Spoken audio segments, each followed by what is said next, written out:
আর রহমান আলাল আরশি ইস্তাওয়া।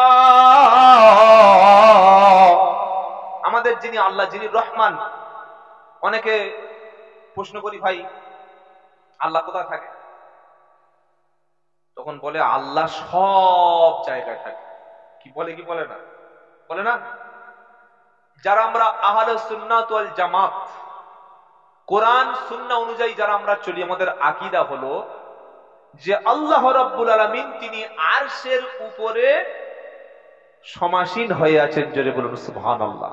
কিন্তু আল্লাহর দৃষ্টি, আল্লাহর নজর, আল্লাহর যে কুদরতি ক্ষমতা, এটা বিশ্বব্যাপী সব জায়গায়। কিন্তু আল্লাহ রাব্বুল আলামিন তিনি আছেন আরশে আজিমের উপরে অবস্থান করছেন, সমাসীন হয়ে আছেন। এটাই হচ্ছে কোরআন সুন্নাহ দলিল। বলুন সুবহানাল্লাহ। কেউ যদি বলে আল্লাহ সব জায়গায় আছে, তাহলে দুনিয়ায় খারাপ কিছু জায়গা আছে না নেই? কি গো? সিনেমা হল, হ্যাঁ, মদের আড্ডা, জুয়ার আড্ডা, নাপাক জায়গা। আল্লাহ যদি বলি সব জায়গায় বিরাজমান, সব জায়গায় বিরাজমান, তাহলে সব জায়গায় আল্লাহ আছে। আল্লাহর দৃষ্টি, আল্লাহর ইলম, আল্লাহর মানে দেখার ক্ষমতা, আল্লাহর শ্রবণ ক্ষমতা, কুদরত পৃথিবীর সব জায়গায়। কিন্তু আল্লাহ রাব্বুল আলামিন আছেন তিনি আরশে আজিমে। বলুন সুবহানাল্লাহ। আর সেটাই সূরা তাহার 5 নম্বর আয়াতে আল্লাহ বলছেন আর রহমানু আলাল আরশি ইস্তাওয়া। আল্লাহ রাব্বুল আলামিন আরশের উপরে তিনি সমাসীন হয়ে আছেন। জোরে বলুন সুবহানাল্লাহ। এই 5টি আয়াত পড়লো, পড়ে ওমর ফারুক কাঁদতে শুরু করলো। কেন? আমি একটু আগে বলেছি, ইমানদার ব্যক্তি কোরআন শুনলে চোখ থেকে কি আসে? জোরে বলুন, পানি আসে। আর পড়তে পারছে না, শুধু কেঁদেই যাচ্ছেন, কেঁদেই যাচ্ছেন। বললো, বোন তোমাকে মেরে বড় ভুল করেছি, বোন তুমি আমাকে এক্ষুনি নিয়ে চলো, আমি মুসলমান হতে চাই। ওমর ফারুক বলল, বোন বলল, শোনো তুমি তো এই আমাকে মারলে, বলে বড় ভুল করেছি রে, তুমি এত দামি কোরআন পড়ছিলে, ইস তোমাকে মারলাম, খুব বড় ভুল করেছি, আমাকে কলেমা পড়বো। ওমর ফারুকের বোন বলল, শোনো তুমি সাধারণ কোনো পার্টি নেতা নও। কি গো বাবাজিরা, একজন গ্রাম পঞ্চায়েতের সদস্য আর একজন এমএলএ দুজন এক। তো তুমি যখন ইসলাম কবুল করবে, তুমি যখন কুফরি শক্তি থেকে সত্য ইসলামের উপরে ফিরে আসবে, তুমি আল্লাহর নবীর হাতে হাত রেখে কলেমা পড়ে মুসলমান হও। জোরে বলবেন না সুবহানাল্লাহ। যেই কথাটা বলেছে সঙ্গে সঙ্গে দৌড় দিতে শুরু করেছে। কোন দিকে? আল্লাহর নবী কোথায় আছে খুঁজতে শুরু করলো। কারণ আল্লাহ পাক বলছে আমি আমার রাসূলকে পাঠিয়ে সমস্ত দ্বীনের উপরে, সমস্ত ধর্মের উপরে ইসলামকে এবং রাসূলকে শ্রেষ্ঠত্ব দান করেছি। জোরে হবে না? হুয়াল্লাযী আরসালা রাসূলাহু বিল হুদা ওয়াদীনিল হাক্কি লিইয়ুযহিরাহু আলাদ-দীনি কুল্লিহি ওয়ালাউ কারিহাল মুশরিকুন। এটা 10 নম্বর পারা, সূরা তাওবার 33 নম্বর আয়াত। আল্লাহ বলছেন হুয়াল্লাযী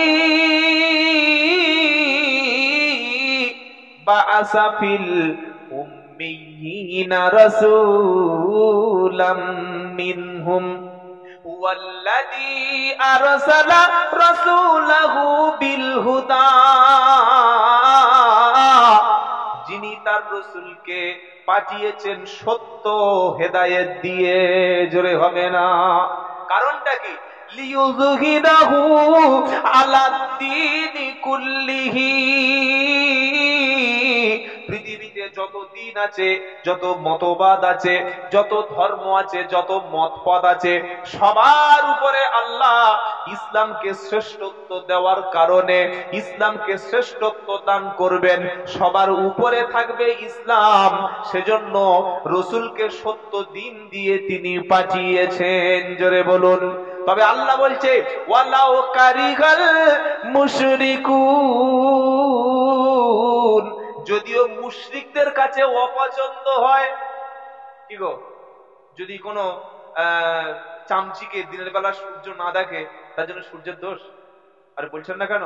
হ্যাঁ, আল্লাহ বলছে ইসলামকে আমি প্রাধান্য দেব, নবীর নামকে ওয়ারাফা'না লাকা যিকরাক, সারা পৃথিবীতে আল্লাহর নবীর প্রশংসা হবে, নবীর মর্যাদা সমুন্নত করে দেব। তো এতে কাফেররা, মুশরিকরা যদি তাদের গা জ্বলে পুড়ে ছাই হয়, ওদের কোনো যায় আসে? যায় আসে লিউতফিউ নূরাল্লাহি বিআফওয়াহিহিম ওয়াল্লাহু মুতিম্মু নূরিহি ওয়ালাউ কারিহাল কাফিরুন। এবার আল্লাহ বলছে শোনো, পৃথিবীর সমস্ত কাফেররা, পৃথিবীর সমস্ত মুশরিকরা তারা চায় ইসলামের আলো, ইসলামের জ্যোতি, কোরআনের নূরকে, নবীর ইসলামকে, নবীর উপরে যে ইসলাম এসেছিল, ইসলামের নূরটা, কোরআনের নূরটা, কোরআনের আলোটা পৃথিবীর সমস্ত কাফের, পৃথিবীর সমস্ত মুশরিক তারা ফু দিয়ে ইসলামকে, দ্বীনকে নিভিয়ে দিতে চায়। আল্লাহ পাক বলছে তারা ফু দিয়ে ইসলামকে কখনো নিভিয়ে দিতে পারবে না। নারে তাকবীর।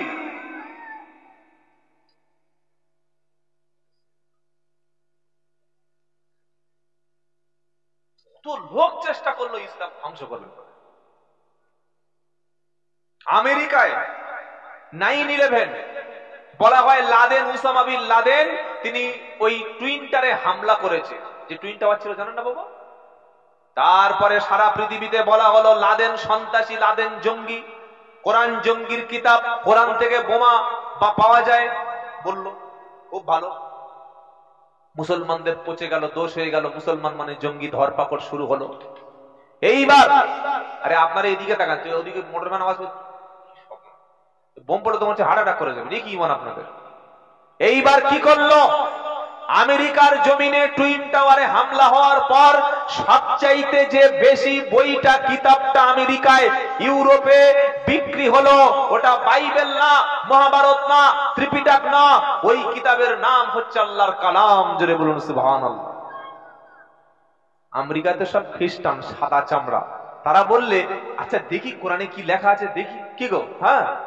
আর কোরআন ইংলিশ ভাষায় আছে, হিন্দি ভাষায় আছে, মারাঠি ভাষায় আছে, বাংলায় আছে, ফার্সিতে আছে, তেলেগু আছে, হিন্দিতে আছে, যত রকমের ভাষা আছে সব ভাষায় কোরআন আছে।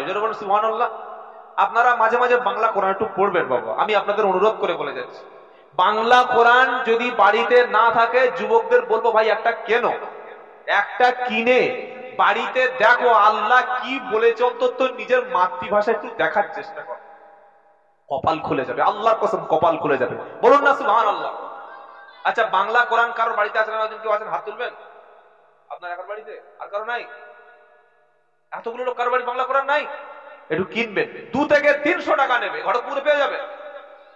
2 থেকে 300 টাকা নেবে, বড় জোর 500 টাকা। আরবি লেখা আছে, তার পাশে বাংলা লেখা আছে।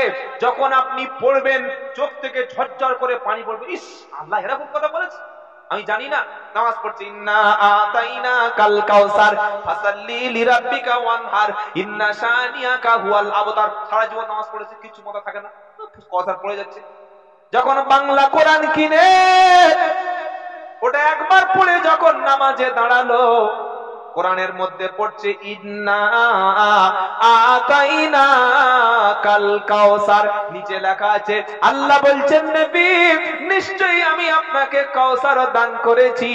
এই কাউসার হলো হাউজে কাউসার, যেদিন নবী কাউসারের মালিক হবে, প্রত্যেকটা উম্মতকে বিশ্ব নবী তিনি নিজে হাতে পানি পান করাবে। আর পানি যারা পান করবে সারা জীবনের মতো আর কখনো তৃষ্ণার্ত হবে না। র দন্তেশ গওকার লয়লায় আকার, কি বললাম? রসগোল্লা, এটা কাগজে লেখা আছে। আরেকটা লোক রসগোল্লা কিনে আর খাচ্ছে, দুটো এক। কি বলছি বুঝতে পারছেন না? লেখা আছে রসগোল্লা, আর বাজার থেকে 10 টাকা পিছু নলেন গুড়ের রসগোল্লা কিনে খাচ্ছে। যে দারুণ টেস্ট, তো সেই স্বাদ খাচ্ছে। আর কি বলছে? সেই স্বাদ। তো আপনি সারা জীবন কোরআন পড়েছেন, সওয়াব হয়েছে, আমল হয়েছে, ইবাদত হয়েছে, কিন্তু কি লেখা আছে একবার দেখবেন না? আমি ছোট্ট গুনাহগার আব্দুল্লাহ জুবাইর অনুরোধ করে বলে গেলাম একটু কোরআনটা মাতৃভাষায় পড়বেন। কোরআনের সূরা কাউসারের 2য় আয়াত বাংলা কিনে পড়ছে ফাসাল্লি লিরাব্বিকা ওয়ানহার। আল্লাহ বলছেন নবী আপনি আপনার রবের নামে কুরবানি করুন, আর আপনারও আল্লাহর জন্য আপনি নামাজ পড়ুন। জোরে বলুন। এরকম কথা দেখা আছে, উঠছে আর অবাক হয়ে যাচ্ছে, এতদিন পড়ি নাই কেন? তৃতীয় আয়াতে কি কি গো, ইন্না শানিআকা হুয়াল আবতার। এটা তৃতীয় আয়াত, তৃতীয় বাক্য। এই আয়াতটা কেন পাঠিয়েছিল জানেন? আল্লাহর নবীর যখন তিনটে বেটা ছেলে হলো, তাহির, ইব্রাহিম, কাসিম, আবার কেউ বলেছে 4টে বেটা, ছেড়েই দিলাম বিতর্কে যাচ্ছি না, 3টি ছেলে, 3টি বেটা ছেলে, সব যখন মারা গেল, আবু জাহাল, আবু লাহাব সবাই বলতে শুরু করলো, আরে মুহাম্মদ নির্বংশ, ওরা বেটা ছেলে হবে না, নবী মারা যাবে, ইন্তেকাল করে যাবে, ইসলাম শেষ হয়ে যাবে, আর কে ইসলামটাকে টিকিয়ে রাখবে? আমার নবীর মনটা খারাপ হলো, নবী ভেঙে পড়লেন। আমার আল্লাহ বললে, হাবিব আপনি ভেঙে পড়বেন না, আপনি মন খারাপ করবেন না, ওরা আপনাকে বলেছে আপনি নির্বংশ, আপনার বংশ আর বৃদ্ধি হবে না, আমি আল্লাহ শুনিয়ে দিচ্ছি, আবু জাহাল শেষ হবে, আবু লাহাব শেষ হবে, উতবা শেষ হবে, সাইবা শেষ হবে, কিন্তু আমি আল্লাহ আপনার নামটা পৃথিবীর প্রত্যেকটি গ্রামে গ্রামে পৌঁছে দেব। আজান যখন হবে, আজানের মধ্যে প্রত্যেকবার আল্লাহর নবীর নামটা আছে না নাই? কি গো, আশহাদু আল্লা ইলাহা ইল্লাল্লাহ, আশহাদু আন্না মুহাম্মাদার রাসূলুল্লাহ সাল্লাল্লাহু আলাইহি সাল্লাম। আজানের মধ্যে দুবার নাম নেবে, আবার নামাজ যখন শুরু হবে তখন তাকবীর দিতে হবে, ওখানে আশহাদু আন্না মুহাম্মাদার রাসূলুল্লাহ আছে না নাই? জোরে হবে না? একটা লোক নামাজ থেকে পাক হবে, অমুসলমান থেকে মুসলমান হবে, ওখানেও নবীর নাম উচ্চারণ করতে হবে, আশহাদু আল্লা ইলাহা ইল্লাল্লাহু ওয়াহদাহু লা শারীকা লাহু ওয়া আশহাদু আন্না মুহাম্মাদান আবদুহু ওয়া রাসূলুহু। আবার পৃথিবীর কোন বান্দা যখন নামাজ পড়বে, যতবার মানুষ নামাজ পড়বে, নামাজ পড়ার সময় সালাম ফিরানোর আগে আল্লাহর নবীর নামটা তার মুখে নিতে হবে না? হবে না? কি গো, ও দরুদটা আমি প্রথমে এসে পড়েছি, আমি ইচ্ছা করলে আল্লাহুম্মা সাল্লাল্লাহু সাইয়্যিদানা, বক্তারা যেটা আমাদের রেডিমেড দরুদ শরীফ আমরা যেটা সবসময় পড়ি সাধারণ, এটা আমি পড়তে পারতাম, আমি একবার পড়িয়েছি। কেন? এই দরুদটা নামাজে পড়ানো হয় বলে। আপনি যখন নামাজ পড়বেন দরুদ শরীফ পড়তে হয় কি হয় না? আত্তাহিয়াতুর পরে আল্লাহুম্মা সাল্লি আলা মুহাম্মাদ ওয়া আলা আলি মুহাম্মাদ কামা সাল্লাইতা আলা ইব্রাহিম ওয়া আলা আলি ইব্রাহিম ইন্নাকা হামিদুম মাজিদ। আল্লাহুম্মা বারিক আলা মুহাম্মাদ ওয়া আলা আলি মুহাম্মাদ। নামাজের মধ্যে কতবার? আরেকবার বলছি শুনুন, নামাজের মধ্যে কবার নবীর নামটা নেওয়া হচ্ছে? আল্লাহুম্মা সাল্লি আলা মুহাম্মাদ ওয়া আলা আলি মুহাম্মাদ দুবার হয়ে গেল, কামা সাল্লাইতা আলা ইব্রাহিম ওয়া আলা আলি ইব্রাহিম ইন্নাকা হামিদুম মাজিদ। আল্লাহুম্মা বারিক আলা মুহাম্মাদ ওয়া আলা আলি মুহাম্মাদ কবার? জোরে বলো। যতক্ষণ নামাজের মধ্যে 4 বার নবীর নামটা উচ্চারণ করবে না, ওর নামাজটা কমপ্লিট। জোরে বলো। আবু জাহেল চেয়েছিল মক্কায় নবীর নামটাকে শেষ করে দিতে, তাই মুহাম্মদকে বলতো নির্বংশ। আল্লাহ পাক বললেন, নবী তুমি চিন্তা করো না, ইন্না শানি আকা হুয়াল আবতার, যারা তোমাকে নির্বংশ বলেছে আমি আল্লাহ ওদের বংশ শেষ করে দিয়েছি, নবীর নাম কিয়ামত পর্যন্ত শেষ হবে না। নারায়ে তাকবীর। 30760টা যে অক্ষর আছে, যেমন আলিফ লাম মিম, কটা অক্ষর বাবা? একটু বলুন, কথা বলুন। 3 আলিফ লাম মিম। যদি কেউ আলিফ লাম মিম বলে, সেও যেমন নেকি পাচ্ছে, আপনি শুনলেন, ওটা নগদ নেকি আল্লাহ 30টা লিখে দেবে। জোরে বলুন, জোরে বলুন না সুবহানাল্লাহ।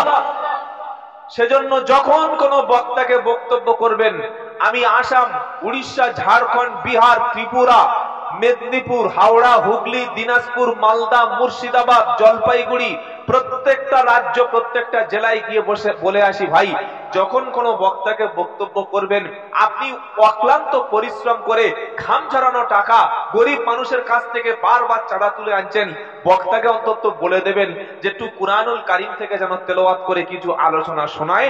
যত শুনবে একটা অক্ষরে আল্লাহ সাথে সাথেই 10টা নেকি লিখে দেবে। জোরে বলুন সুবহানাল্লাহ।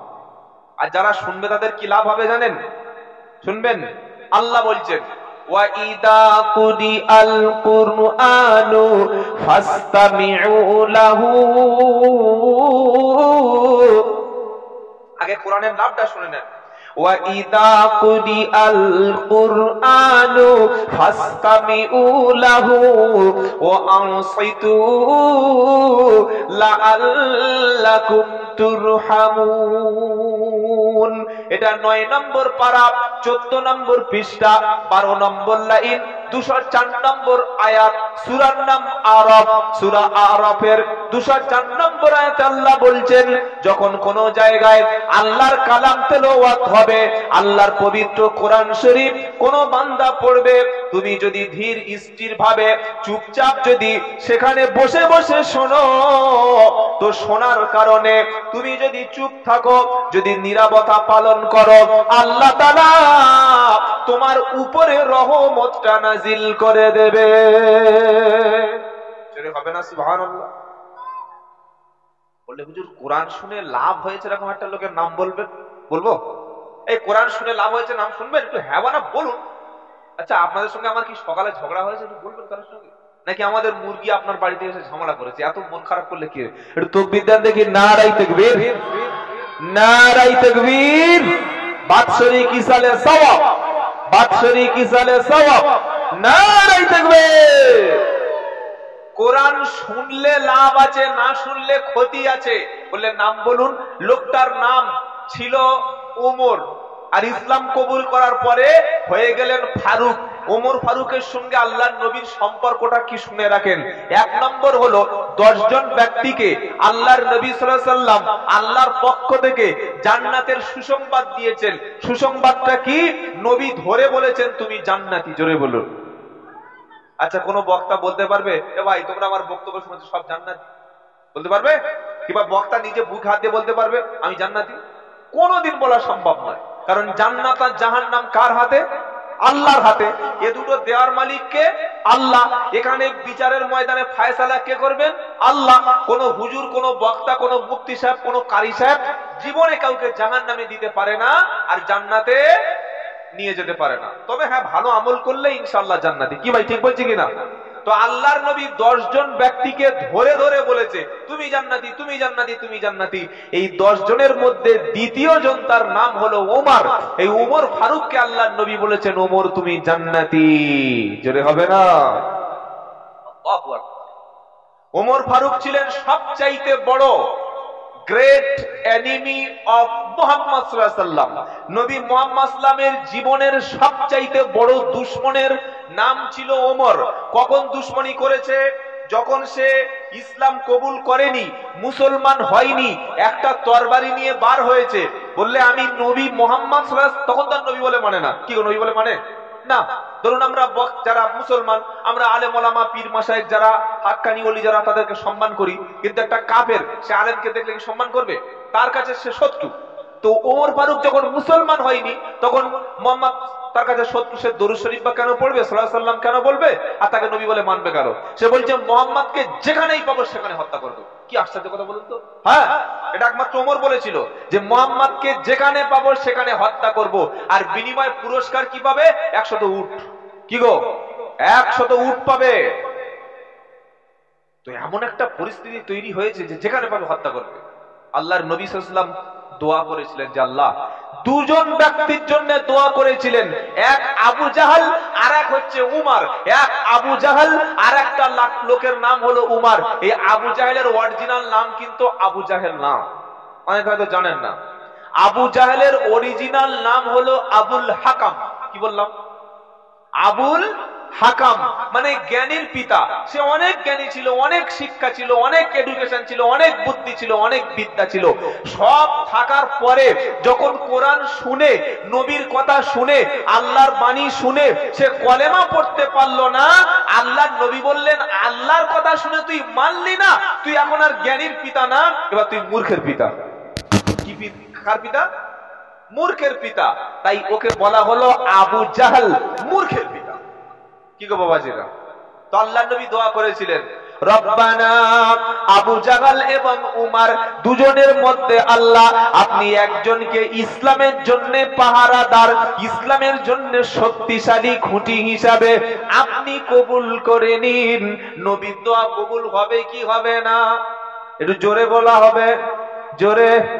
নবী দোয়া করলে কবুল হবে। আমার নবীজি যখন দোয়া করেছেন, আমার আল্লাহ নবীর দোয়াটাকে ওমর ফারুকের জন্য কবুল করে নিল। জোরে বলুন। ওদিকে নবীর মাতার দামটা মক্কায় ঘোষণা হয়ে গেল, মুহাম্মদ আমাদের বাপ দাদার ধর্মকে খারাপ বলে। 360টা মাবুদ ছিল কাবার মধ্যে, এদেরকে মুহাম্মদ মানে না। আমাদের বাপ দাদার ধর্মকে যে খারাপ বলে ওকে বাঁচিয়ে রাখা যাবে না। যে মারতে পারবে 100 উট তার দেয়া হবে। এটা শোনার পরে ওমর ফারুক তরবারি বার করে বলল, যেখানে পাবো সেখানে হত্যা করব। মাথা গরম ওমর ফারুক সকালবেলা মাথাটা গরম করে পার হয়েছে, ঘোড়ার পিঠে চলে যাচ্ছে। মুহাম্মদ কোথায় আছে সাল্লাল্লাহু আলাইহি ওয়াসাল্লাম? রাস্তায় একজন লোক বলছে, উমার এত জোরে ঘোড়া নিয়ে কোন দিকে যাচ্ছ? ওমর ফারুক বললেন, চুপ করো, সামনে দিয়ে সরে যাও, আমি মুহাম্মাদের মাথা কাটতে যাচ্ছি। নাউযুবিল্লাহ। বললে কেন? বললে সে আমার বাপ দাদার ধর্মকে খারাপ বলে, এক আল্লাহর কথা বলে, সে আবার নাকি রসুল হয়েছে। এই সমস্ত কথা বলার কারণে আমি মুহাম্মাদের মাথা কেটে নেব। লোকটি বলল, ওমর আগে তোমার বোন আর বোনাই এই দুজনের কাছে গিয়ে দেখো, তোমার বোন এবং বোনাই দুজনে সকালবেলা কলেমা পড়ে গোপনে তারা মুসলমান হয়ে গেছে। আচ্ছা, কোন বক্তার বাড়ি গিয়ে যদি দেখেন যে বক্তার বউয়ের কপালে সিঁদুর আর হাতে শাঁখা, আর বক্তার বাপের গলায় পইতে আছে, আর বাড়িতে একটা ছোট্ট রকম মন্দির মতো করা আছে, ড্যাং ড্যাং ড্যাং ড্যাং ড্যাং ড্যাং ড্যাং ড্যাং শাঁখে ফু দিচ্ছে, দাওয়াত করবেন? কথা বল, কি চিটিং বাজরে! এই বক্তব্য করে এর বাপ হিন্দু, এর মা খ্রিস্টান, আর এর বউ কপালে সিঁদুর, জুতো মারে চলে আসবেন না? আরে হ্যাঁ না বলুন না। আমার এই ভাইরা ফোনে দাওয়াত করেছে, আমার বাড়ি চাম্পাহাটি, বেশি দূরে নয়। তো যদি গিয়ে দেখে চাম্পাহাটি আমার বউ সিঁদুর কপালে দিয়ে আর হাতে সিঁদুর দিয়ে, কপালে সিঁদুর দিয়ে আর হাতে শাঁখা পরে ঘুরছে, লোক কি বলবে? আচ্ছা ছাগল তো বলবে, কি বলবে না? উমর ফারুক যখন শুনেছে আমার ঘরের বোন আর আমার নিজের বোনাই, বোনের নাম ফাতেমা আর বোনাই দুজনে কলেমা পড়ে মুসলমান হয়েছে, ও বলছে আমি আর কোথাও যাবো না, আগে দুজনে ঘরের খুন করবো, তবে মুহাম্মাদের ধরবো। বলছি বুঝতে পারছেন না? ওই ঘোড়া নবীর বাড়ি যাওয়া বাদ দিয়ে ছুটেছে বোনের বাড়ি, চড়াম চড়াম করে একদম কয়েক মিনিটে পৌঁছে গেছে। গিয়ে দেখছে সবে টাটকা মুসলমান হয়েছে উমরের বোন। কি বুঝলেন? ঈমান তো তাজা, আর জোরে জোরে জোরে জোরে আল্লাহর কোরআন পড়ছে। জোরে বলুন সুবহানাল্লাহ। ভাঙড়ের মুসলমানেরা, আজকের আমাদের কপাল পুড়ল কেন? আজকের মুসলমানদের উপরে বিপদ চাপলো কেন? আগে প্রত্যেকটা মুসলমানের বাড়িতে যারা মুরব্বী আছেন, সিনিয়র আছেন, জিজ্ঞাসা করুন, ফজরের নামাজের পরে রাস্তা থেকে হেঁটে গেলে প্রত্যেকটা বাড়ির মা, প্রত্যেকটা ভাবি, প্রত্যেকটা চাচি, প্রত্যেকটা খালা জোরে জোরে অন্তত বাড়ির মধ্যে কোরআন পড়তো কি পড়তো না? পড়তো কি পড়তো না? এখন কোন বাড়িতে কোরআন শরীফের আওয়াজ আর পাওয়া? সূর্যের রাত 3টার সময় কোরআনটা পড়বে, রাত 3টার সময় সিরিয়াল দেখে ফোনের চার্জ, নেট, এখন তো আর নেট শেষ হয় না, আনলিমিটেড 5G, কি কোন নেটের শেষ নাই, চার্জ শেষ ফোন রেখে দিয়েছে। সূর্যের রাত 3টার সময় ঘুম থেকে উঠছে 10টার সময়, ফজরের নামাজ 500 বছর, 1000 বছর, 2000 বছর, ও যদি 3000 বছর বাঁচে তারপরে ফজরের নামাজ চলে দেখতে পায়। এই যদি মুসলমানের অবস্থা হয়, তো আল্লাহ আমাদের জন্য মোদির হায়াত তো আরো 500 বছর বাড়িয়ে দেয়। মরবে না ভাই, হাসছে দেখো, মোদি মরবে না, অত সহজ না, ও সব মরে যাবে, মোদি আরো 200 বছর বাঁচবে। আল্লাহ ওদের দিয়ে জব্দ করবে আমাদের, এটা আল্লাহর ওয়াদা। জালিম বাদশা আমাদের চাপিয়ে দেবে ঈমান পরীক্ষা করার জন্য। বাবাজিরা, আল্লাহ ভাইরা, ওমর ফারুক গিয়ে দেখলো বোন কোরআন শরীফ পড়ছে, সেই সূরাটা পড়ছে, সূরাটার নাম হলো তাহা। জোরে বলুন। ওমর বোন পড়ছে তাহা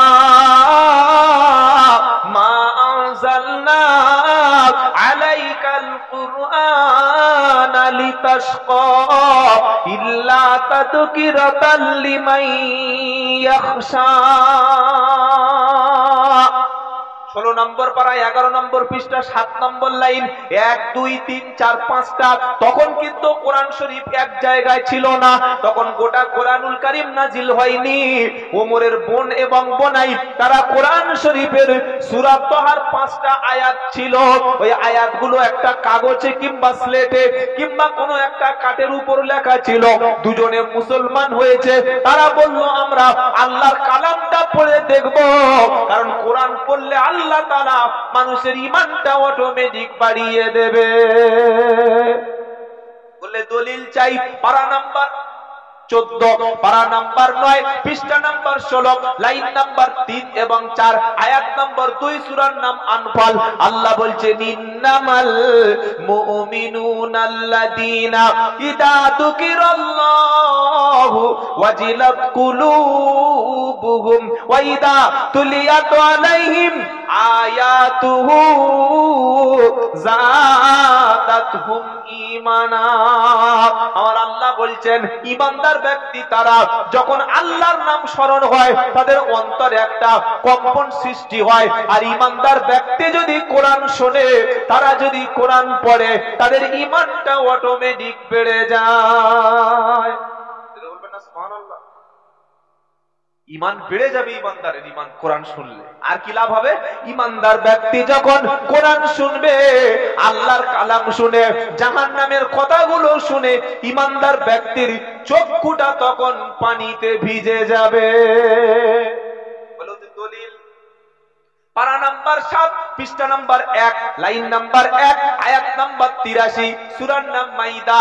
ওয়া ইদা সামিউ মা উনজিলা ইলার রাসূল তারা আয়ুনাহুম তাফিদু মিনাদ দাম'i মিম্মা আরাফু মিনাল হাক্কি ইয়াকুলুনা রাব্বানা আমান্না ফাকুতুবনা মা'আশ শাহিদিন। আমার আল্লাহ বলছে নবী, তোমার উপরে আসমান থেকে আমি আল্লাহ যে কিতাবটা পাঠিয়েছি, যখন ওই ব্যক্তিরা কোরআন শুনবে, নবীজি তুমি দেখতে পাবে আমার বান্দারা কোরআন শোনার পরে তাদের চক্ষুটা পানিতে অটোমেটিক ভিজে যাবে। সেটা হবে না? সুবহানাল্লাহ। আগে বক্তব্য হলে মানুষ বসে বসে কাঁদত কি কাঁদত না? কি গো বাবাজিরা? আর এখন যে যত হাসাতে পারবে, যে যত মজা করতে পারবে, সে হচ্ছে ভাইরাল বক্তা। কবরে গেলে কি যে পেটা পিটবে আপনি ভাবতে পারবেন। 2 ঘন্টা 3 ঘন্টা মানুষকে হাসিয়ে মানুষকে শুইয়ে ফেলে দিচ্ছে, হাসতে হাসতে দেখে শ্রোতার লুঙ্গি মতো খুলে যাচ্ছে। হ্যাঁ, এটা আমি নিজেই দেখে বলছি, আপনাকে মিথ্যে কথা কেন বলবো? ভিজিট কত? 30। 2 ঘন্টায় 30 বললে হ্যাঁ। কটা কোরআন শরীফের আয়াত বলেছো বাবা, হাদিস কটা বলেছো? বলে সব পড়াশোনা নেই, জানা নেই। ছাড়বে তো? টাকাটা গুনে নিচ্ছ, কিন্তু আয়াতটা তো গুনে লোকে দিয়ে যাবে যে কিছু বলে গেলাম। কি গো বাবাজিরা, এই মজলিসটা কিন্তু হাসির মজলিস না, এই মজলিসটা রাজনীতির মজলিস না, এটা গীবত গিল্লার মজলিস না। ঈমানদার আসবে, বসবে, 2 কথা শুনবে, আমল করবে, জান্নাতি হবে, সেই মসজিদ তো এটা। কি বলছেন? আমার কথা আপনার ভালো লাগতে পারে, কিন্তু আল্লাহর কালাম তো আপনার শুনে ভালো লাগার কথা। আল্লাহ বলছেন নবী, যখন তারা কোরআন শুনবে আপনি দেখতে পাবেন কোরআন শুনলে তাদের চক্ষুটা অটোমেটিক পানিতে ভিজে যাবে। কেন? তার কারণ হচ্ছে ইয়াকুলুনা রাব্বানা, তারা বলবে আল্লাহ আমরা সত্য রবকে চিনতে পেরেছি। কোরআন শোনার পরে তাদের চক্ষুটা পানিতে ভিজে গেছে। এই কারণে ভিজে গেছে মিম্মা আরাফু মিনাল হাক্কি, তাদের চোখের সামনে হক কোনটা, বাতিল কোনটা, আল্লাহ কোনটা, রসুল কোনটা, কোরআন কোনটা, ঈমান কোনটা আর কুফরি কোনটা, সবকিছু তাদের চোখের সামনে পরিষ্কার হয়ে গেছে। কোরআন শুনে আল্লাহওয়ালা লোক তারা বলবে আল্লাহ আমাদের নামটা আপনি ঈমানদার দাতা হিসাবে, সাক্ষী দাতা হিসাবে কবুল করে নিন। তারা কোরআন শুনবে আর বলবে আল্লাহ, কাঁদবে আর বলবে আল্লাহ, যে সাহাবারা ঈমান নিয়ে কবরে চলে গেছে, যে আলেমরা ঈমান নিয়ে কবরে চলে গেছে, যারা জান্নাতি দল, যারা প্রকৃত দ্বীনের রাস্তায় চলেছে, ওদের দলে আমাদের নামটা লিখে দিন। জোরে বলুন না সুবহানাল্লাহ। ওমর ফারুক যাচ্ছে, যেতে যেতে বোনের বাড়ির পাশ দিয়ে যাচ্ছে, বোন কোরআন শরীফ পড়ছে, লাভ দিয়ে বলে কি পড়ছিলে? তো দেখছে ওমর, তারা অবাক হয়ে গেছে, কি পড়ছিলে দেখি? বলে না না কিছু না, আমরা কথা বলছিলাম। যেহেতু আরবের ভাষা কি আরবি না বাংলা? আরবি, আরবিতে কথা বলছিল। বললে না, প্রচন্ড মার মেরেছে। বললে তোমরা নাকি মুসলমান হয়েছে? বোন লুকাচ্ছে, বলে সত্য করে বলো। ওমরের বোন বলছে, ওমর আমরা মুসলমান হয়েছি, তবে একটা কথা তুমি শোনো, তুমি যে দ্বীনের উপরে আছো, তুমি যে ধর্মের উপরে আছো, ওর চাইতে সত্য কোনো দিন যদি তুমি পেয়ে যাও, বলো বলো ওমর তুমি মুসলমান হবে কিনা? তখন ওমর ফারুক আরো মারতে লাগলো, মারতে মারতে রক্তাক্ত হয়ে গেল। ওমর ফারুক আবার বোন বলছে, ওমর রে তুমি আমাকে যতই মারো না কেন, যদি তুমি যে ধর্মের উপরে আছো ওর চাইতে সত্য ধর্ম যদি পেয়ে যাও, বলো তুমি কবুল করবে কিনা? জোরে বলুন সুবহানাল্লাহ। ওমর ফারুক বলল, ঠিক আছে আমি কবুল করব, তবে কি পড়ছিলে একটু শোনাও দেখি। সঙ্গে সঙ্গে কোরআনুল কারীমের সূরা তার 5টি আয়াতের যে অংশটা ছিল, এটা ওমর ফারুকের বোন ওমর ফারুকের সামনে পেশ করে দিল। হাত দিয়ে টপ করে ধরতে যাবে, নাপাক ব্যক্তি, গোসল করে নাই, অপবিত্র ব্যক্তি, মুশরিক ব্যক্তি, নাপাকি অবস্থায় কোরআন শরীফ ধরা। তিন চারজন বলে না, বাদ বাকি কি সবাই বুঝতে পারছেন না? কি গো, কোরআন শরীফ পড়ে তারা, পাক পবিত্র হয় যারা, কোরআন শরীফ ধরে তারা, নামাজি ওযু গোসল অবস্থায় থাকে যারা। ও মুসলমান, 50 বছর বয়স হয়ে গেল, 52 বছর বয়স হয়ে গেল, নাতি পুতি হয়ে গেলে, দাড়ি পেকে গেল, কবরে যাওয়ার সময় হলো, এখনো নিজের বুকে হাত দিয়ে চিন্তা করো, আমি কোরআন শরীফ পড়তে পারি না, আমি আল্লাহর কালাম কবে ধরবো, আমি আল্লাহর কালামটা কবে ছুঁয়ে দেখবো, আমি আল্লাহর কালামটা কবে একটু খুলে দেখব, আল্লাহ কি বলেছে কবে দেখব। যদি কেউ নিয়ত করে নাই, আল্লাহ আমার বয়স যাই হোক না কেন, আমি আগামী কাল থেকে কোরআন পড়বো, আগামী কাল থেকে কোরআন শরীফ ইমাম সাহেবের কাছে বসে বসে শিখবো, ওই শেখা অবস্থায় যদি তুমি মারা যাও, আল্লাহ তাআলা তোমাকে তলাবুল ইলম হিসাবে কবুল করে নিয়ে কবরের আযাব থেকে তিনি মুক্তি দিতে পারে। জোরে বলুন না সুবহানাল্লাহ। জীবনে তো অনেক কিছু পড়লেন, কোনোদিন ইচ্ছা হয় না যে আল্লাহর কালামটা একটু দেখি, না পড়তে পারি একটু খুলে তো দেখি রে ভাই কি আছে। কি গো, ইচ্ছা হয় না? দামি মোবাইল দেখলে, এ ভাই তোর মোবাইলটা কত? হাত দিবি না, 1 লাখ টাকা। 1 লাখ? একটু ধরে দেখি। ধরেছে বলে দেখে হাত থেকে ফেলে দিস না, ও পিডিএ খুঁজে গেল, দাম 30,000 টাকা, তোর কিডনি বেচলেও হবে না। বলছি আরে দেখি, ভালো কথা, 1 লাখ কি এমন আছে এর ভিতরে? কি আছে তুমি জানলে তুমি চুমো খেতে, কি বুঝলে? তো 1 লাখ টাকার মোবাইল হাতে পেলে লোক ধরে দেখে, দেখে কি দেখে না? দেখে না? 1 লাখ টাকা, কি বুঝলেন বাবাজিরা, আল্লাহওয়ালা ভাইরা? এই যে কদিন আগে যে বিয়ে হলো, যে আম্বানির ছেলে, দেখেছেন না কত হাজার কোটি টাকা খরচ করে বিয়ে দিল? ওর ছেলে একটা ঘড়ি পরে, ওর দাম হচ্ছে 3 কোটি টাকা। কত বললাম? 3 কোটি টাকা। হ্যাঁ, শুনলে আপনার মাথা পুরো হ্যাং হয়ে যাবে, কি বলছে? হ্যাঁ, তো ওই ঘড়িটা আর এই 1.5 টাকা ঘড়ি এক, কি গো, এও ঘড়ি সেও ঘড়ি, দুটোর মধ্যে পার্থক্য আছে না নাই? দামি মোবাইল পেলে খুঁটিয়ে খুঁটিয়ে দেখি, দামি একটা গাড়ি পেলে আমরা দেখি, কেউ যদি সুন্দর ঘর করে, ভেতরে না ঢুকতে পারি, বাইরে থেকে ভারত তো ঘর রে, কি করে করলো রে, দেখি কি দেখি না? দেখি। আর আল্লাহ বলছেন পৃথিবী সবচাইতে, গোটা পৃথিবী যদি 1000 কোটি বার বিক্রি করে দেয়া যায়, কোরআনের মতো সমান হবে না। জোরে বলুন সুবহানাল্লাহ। বলে যেরকম কথা আল্লাহ কোরআনে বলেছে, আমি দেখিয়ে দিচ্ছি, আপনি মিলিয়ে নিন। আমার কথা বিশ্বাস করবেন, আল্লাহর কথাটা শুনুন। প্রত্যেকটা দলিল দিয়ে দিয়ে কথা বলছি। কুল বিফাদলি, কুল বিফাদলিল্লাহি ওয়া বিরহমাতিহি ফাবিযালিকা ফালইয়াফরাহু হুয়া খায়রুম মিম্মা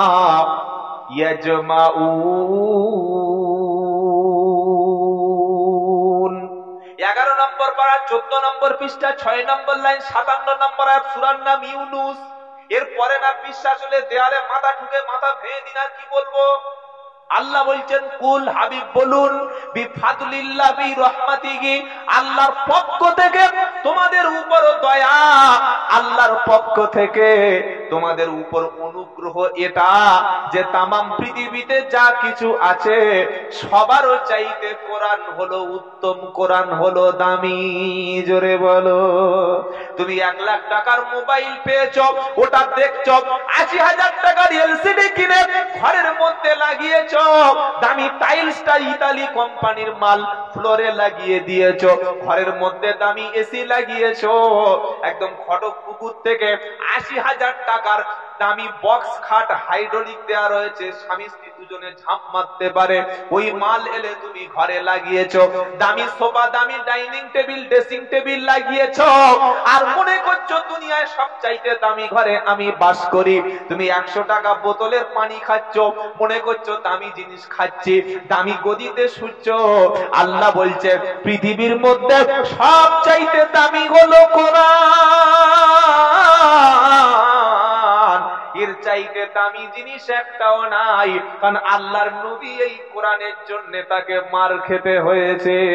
আল্লাহু আকবার। এই আপনাদের ভাঙড়ের গলার আওয়াজ কি করবো না। আচ্ছা, আল্লাহর সঙ্গে কোন বিরোধ তোমাদের আছে নাকি? আরে বলছেন না কেন?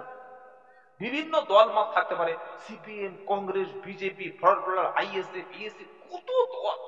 বাপ একটা দল করে, বেটা একটা দল করে, এগুলো আছে না নাই? তাহলে করুন না, কে নিষেধ করে যান না। দরকার হয় 5 জনের ভোট দিয়ে দিন, কারোর অখুশি করবে না, যে বলে হাতের ভাঙো। কি বুঝলেন?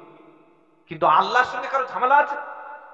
আমাদের এই এলাকায় আছে, আমাদের বারাইপুরে, আমার থানা বারাইপুর, এরা জলসা দিচ্ছে, ওরা যায় না। বললে কেন? বললে ওরা অন্য দলে। ওদের কোরআন আলাদা নাকি রে ভাই? ওদের কোরআন আলাদা, নবী আলাদা। নবী এক, কোরআন এক, আল্লাহ এক, রসুল এক, কাবা এক। কি বই বুঝতে পারছেন না? তাহলে আলাদাটা হলো, মরে গেলে তো এক কবরে শুধু, নাকি কবর আলাদা হবে? সে সময় তো বলিস না ওদের কবরে শোবো না, ওটা সিপিএম এর কবর, ওটা তবলিগ জামাতের কবর, ওটা ফুটবলের কবর। বলবে টিনে নিয়ে ঢুকিয়ে গ্যারেজে ভরে দেবে, এইবার ধরবে। কি বুঝতে পারলেন? তাই অনেক হয়েছে ভাই, আর মারামারি করো না। সকলে বলুন আল্লাহু আকবার। পৃথিবীর সবচাইতে দামি জিনিস কি শুনতে পেলাম? কোরআন। সবচাইতে দামি জিনিস কি? কোরআন। এটা যদি কোন মুসলমান জীবিত অবস্থায় এই সিনার মধ্যে ধরতে পারে, নিতে পারে, মুখস্থ করতে পারে, আল্লাহি, আল্লাহর কসম আমি আব্দুল্লাহ জুবায়ের বলছি, শোনো, যদি কোনো ব্যক্তির সিনার মধ্যে কোরআন থাকে জাহান্নামে যাবে না, যাবে না, যাবে না। যদি বলুন সুবহানাল্লাহ। আপনি নিজে নিজে ভাবুন যে মৃত্যুর আগে ওই কোরআনটা আপনার সিনার মধ্যে কতটুকু আপনি রাখতে পারছেন, কতটুকু আপনি পড়তে পারছেন, কতটুকু শুনতে পাচ্ছেন। না পড়তে পারেন, যেখানে কোরআন পড়ছে, যেখানে কোরআনের আলোচনা হচ্ছে, যেখানে কোরআন শেখাচ্ছে, যে মাদ্রাসায় কোরআন পড়ছে, অন্তত বারান্দায় গিয়ে একটু সকালে বস। আর দোকানে বসে বসে পাকামি মারছে, বুড়ো হয়ে গেছে, দাড়ি পেকে গেছে, চোখে দেখা পায় না, তাও খবরের কাগজ এরকম খুঁজে খুঁজে দেখছে। কি হয়, কি হয়? ছাগল কথাকারে, একটু কোরআনের মাদ্রাসায় গিয়ে বস, মসজিদে ইমাম সাহেবের পাশে গিয়ে বস, যেখানে কোরআন আলোচনা হচ্ছে একটু বস। ওখানে বসার সময় হয় না, চার দোকানে বসে বসে এবার কি হয় বল, এবার কে ক্ষমতা, তোর তো জানা দরকার কি? আল্লাহ আমাদেরকে হেফাজত করুক, সকলে জোরে বলুন আমিন। সব জায়গায় দেখবেন ভাঙড়, ক্যানিং, বাসন্তী 1 নম্বরে আছে মারামারির দিক থেকে, কারণ আমাদেরকে পিছিয়ে রেখেছে ইচ্ছা করে। আমি মুর্শিদাবাদে গিয়ে বলি যে আপনাদের মুর্শিদাবাদ জেলার মানুষ সবচাইতে বেশি মারামারি করে, আপনারা করেন না, আপনাদেরকে করায়। ঠিক একই পজিশন ভাঙড়ে। ভাঙড়ের মুসলমানদেরকে সারা পৃথিবীর সমস্ত মানুষ জানে যে ভাঙড় মানে অশান্তির জায়গা। এগুলো কেন? আমাদেরকে ব্যবহার করে। তাই আমরা আল্লাহ এবং রসুলের উম্মত, কোরআনের পক্ষে থাকবো, দ্বীনের পক্ষে থাকবো, ইসলামের পক্ষে থাকবো, দেশের পক্ষে থাকবো, আল্লাহ এবং রসুলের পক্ষে থাকবো। বলুন ইনশাআল্লাহ, বলুন ইনশাআল্লাহ। সাধারণ মানুষ নামাজ পড়ুন, খেটে খান, ব্যবসা করুন, বাবা অত মাথা খাওয়ানোর দরকার নেই, তুই যা পাচ্ছিস কর, আমি আল্লাহ রসুলের পক্ষে আছি। আছে ইনশাআল্লাহ, আছে ইনশাআল্লাহ। এই সবচাইতে দামি কোরআনটা সকলে শেখার চেষ্টা করবেন। আর আপনি যদি শিখতে না পারেন, আপনার ঘরে যে ছোট্ট সোনার টুকরা বাচ্চাটা আছে, নিয়ত করুন এখানে বসে বসে, ওই বাচ্চাটাকে আমি আলেম বানাবো, ওই বাচ্চাটাকে হাফেজ বানাবো, ওই বাচ্চাটাকে কারি বানাবো, ওই হাফেজ আলেমের ওসিলায় অন্তত আমি জান্নাত পেয়ে যাবো। জোরে বলুন না সুবহানাল্লাহ। কি গো, পাওয়া যাবে কি যাবে না? যাবে কি যাবে না? আমার সন্তানটাকে আলেম করে যাব। আমার মরণের সময় কোথাকার কোন মৌলভী সাহেব এসে 2000 টাকা দিয়েছে, সে কাঁদছে, রব্বানা জালামনা, টাকা 2000 টাকা দিয়েছে, খুব জোরে কাঁদছে। আর যখন টাকা দেবে না তখন কান্নার আওয়াজ করা হবে। কি ধরনের দুয়ারে বাবা, কি হচ্ছে না হয় না? আর আপনার নিজের জন্ম দেওয়া ছেলে যখন আলেম হবে, হাফেজ হবে, মুফতি হবে, মাওলানা হবে, বাপ মারা গেছে, দাদু মারা গেছে, ছেলের চোখ থেকে ফেটে পানি আসবে, ওগো আল্লাহ, কবর নামক কঠিন জায়গায় আমার আব্বা এক্ষুনি চলে যাবে, আমার জনম দুঃখিনী মা এক্ষুনি চলে যাচ্ছে, রব্বির হামহুমা কামা রাব্বায়ানি সগীরা। আল্লাহ বলছে, ও ফেরেশতারা, কে কাঁদছে দেখ, কাঁদছে তো ছেলে, কাঁদছে তো আলেম, কাঁদছে তো ইমাম, আমার কোরআনওয়ালা কাঁদছে। কার জন্য? বাপের জন্য, মায়ের জন্য, দাদার জন্য, দাদির জন্য। যে আলেম, যে হাফেজ, যে কোরআনওয়ালা বাপ মার জন্য কাঁদে, ওই কান্নাটাকে আমি আল্লাহ কখনো ব্যর্থ করি না। জোরে বলুন সুবহানাল্লাহ, জোরে বলুন সুবহানাল্লাহ। আলেম না করতে পারেন, আমি বলে যাচ্ছি পা দুটো ধরে, আপনার সন্তানকে অন্তত এতটুকু কোরআন শিক্ষা দিন, আপনার মেয়েটাকে মরণের সময় যেন আপনার জন্য বসে একটু চোখ থেকে পানি ফেলতে পারে। মনে থাকবে বাবা, মনে থাকবে ইনশাআল্লাহ। আল্লাহ হেফাজত করুন, সকলে বলুন আল্লাহুম্মা আমিন। ওমর ফারুক যখন কোরআন ধরতে যাবে, বোন বলছে, খবরদার, অত সহজ না, এই কোরআন ধরার জন্য তোমাকে আগে গোসল করে ওযু করে পবিত্র হতে হবে। জোরে বলুন না। পাক এবং পবিত্র হয়ে আসলো, বলল, দেখি কি পড়ি। এবার ওমর ফারুক কোরআন পড়ছে আর কাঁদছে, তাহা মা আনজালনা আলাইকাল কুরআনা লিতাশকা। ওমর ফারুক মুসলমান হয়েছিল, এক নম্বর কারণ ছিল আল্লাহর নবী ওমর ফারুকের জন্য দোয়া করেছিলেন, আর 2 নম্বর কারণ হলো ওমর ফারুক কোরআন শুনে সঙ্গে সঙ্গে পরিবর্তন হয়ে গেল। কোরআন পড়ছে, কাঁদছে, মানে কি? তহা, তহা এর মানে হলো তহা। কোরআনে এমন কিছু শব্দ আছে, বাক্য আছে, যেটার মানে ওই একই, যেমন আলিফ লাম মিম, আলিফ লাম র, তহা, ইয়াসিন, আলিফ লাম র, তারপরে কাফ হা ইয়া আইন সাদ, এই সমস্ত শব্দ বা অক্ষরের মানে আল্লাহ জানে। বলছে, বুঝতে পারছেন না? হ্যাঁ, এগুলো কোরআন শরীফে আছে, আপনারা পড়লে বুঝতে পারবেন। তো এই সূরাটার নাম হচ্ছে তহা। এই সূরার 5টা আয়াত ছিল। ওমর ফারুক পড়ছে কি? তহা মা আনজালনা আলাইকাল কুরআনা লিতাশকা। একবার জোরে সকলে বলুন সুবহানাল্লাহ। বাবাজিরা, আল্লাহ আল্লাহ ভাইরা, ওমর ফারুক পড়ছে তহা।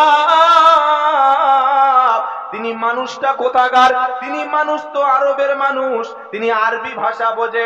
তিনি পড়ছে তহা মা আনজালনা আলাইকাল কুরআনা লিতাশকা। আল্লাহ বলছেন, নবী, এই কোরআনটা আপনার উপরে পাঠিয়েছি যাতে মানুষ কষ্ট না পায়। পাঠাবো, আর কোরআন পড়লে কষ্ট হবে। যাদের কাছে কোরআন থাকবে তারা মার খাবে, তারা জেল খাটবে, তারা নির্যাতিত হবে। এজন্য আমি আল্লাহ কোরআন পাঠাই নাই, কোরআন পাঠিয়েছি। যার কাছে কোরআন থাকবে তার মর্যাদা সবার উপরে উঠে যাবে। ওমর ফারুক বলছে, কোরআন আল্লাহ পাঠিয়েছে মর্যাদা উপরে তোলার জন্য, এটা পাঠিয়েছে যাতে কষ্ট না হয় এজন্য।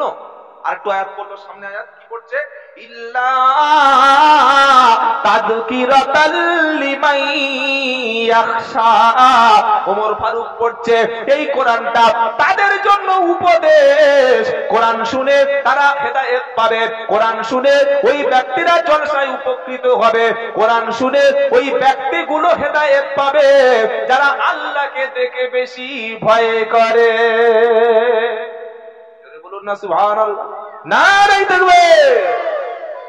আল্লাহর ভয় নাই, সে কোরআন শুনে কোনো উপকার পাবে না। ওমর ফারুক আরো সামনে যাচ্ছে, সামনে কি পড়ছে? তানজিলাম মিম্মান খালাকাল আরদা ওয়াস সামাআতিল উলা। এবার ওমর ফারুক পড়ছে, এই কোরআনটা নাজিল হয়েছে কোত্থেকে? ওমর ফারুক বলছে, কোরআন পড়ছে আর তিনি বুঝতে পাচ্ছেন, যিনি আল্লাহ, যিনি বিশাল পৃথিবী, বিশাল আসমান যিনি সৃষ্টি করেছেন, ওই পৃথিবী এবং আসমান সৃষ্টিকর্তা মহান আল্লাহর কাছ থেকে এই কোরআনটা নবীর উপরে নাজিল হয়েছে। তিনি পড়ছে আর অবাক হয়ে যাচ্ছে, কি এমন কিতাব, কি আশ্চর্য কিতাব। আরো পড়ছেন, 5টা আয়াত পড়েছিলেন, 5 নম্বর আয়াত